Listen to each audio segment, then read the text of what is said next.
Have you ever felt like a stranger knows you, even though you've never met them? Or worse, they know something about you that you've never told anyone? This is the story of an eerie incident that changed my life forever. It's not a made-up tale. This happened right before my eyes.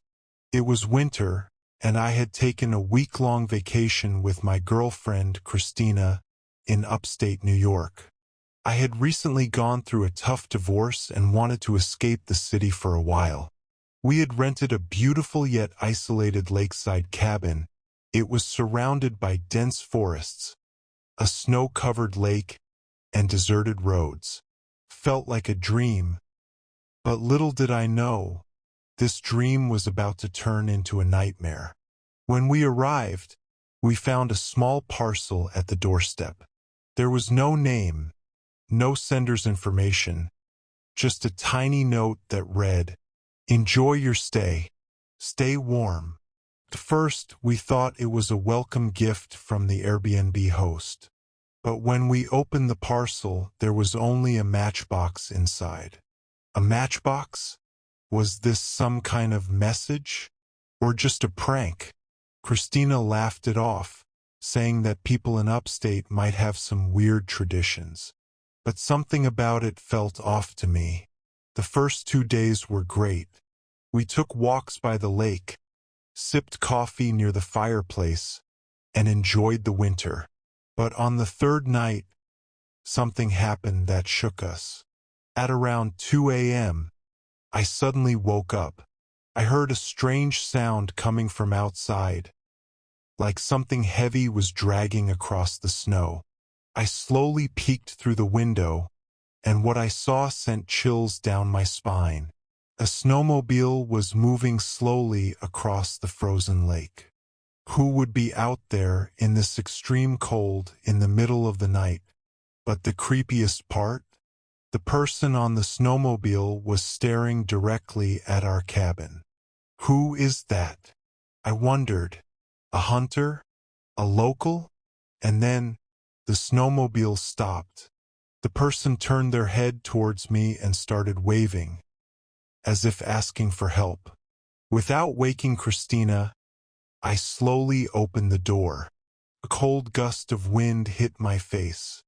I looked at the man.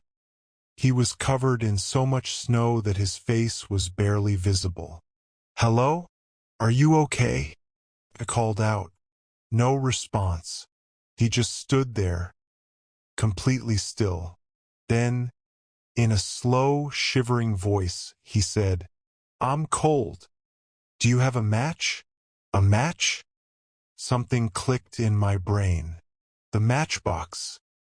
The one we found on the first day. A deep fear crept over me. My body went cold. "Who are you?" I asked, my voice trembling. But now the man wasn't moving at all. Christina had woken up by now and came to the door. "What's happening?" she asked. I gestured for her to stay quiet. But when I looked back outside, the man was gone. How is that possible? All we could see was an endless blanket of snow. No footprints, no marks, nothing. We slammed the door shut and locked it. But from that night on, nothing felt normal anymore. The next morning, we tried to forget about the incident. But then, another parcel was waiting outside our door. Our hearts raced. This time, the parcel contained only one thing, an old newspaper. Mother and child go missing after snowmobile accident near the lake. In this mysterious 1998 case, a woman and her young son were last seen heading towards the frozen lake at midnight. They were never found. We looked down at the newspaper photo. It was the same snowmobile we had seen the night before. Could this really be happening? We decided to leave the Airbnb immediately. But as we sat in the car, I caught something in the rearview mirror, a shadowy figure of a woman, staring at us. After that day, we never spoke about that place again. But one question still haunts me. If that woman was truly a ghost, how did she know we had that matchbox? Or was it all just a terrifying coincidence? What do you think? Was this just an accident or something more sinister? Let us know in the comments. And if you love mysterious stories like this, don't forget to subscribe to our channel.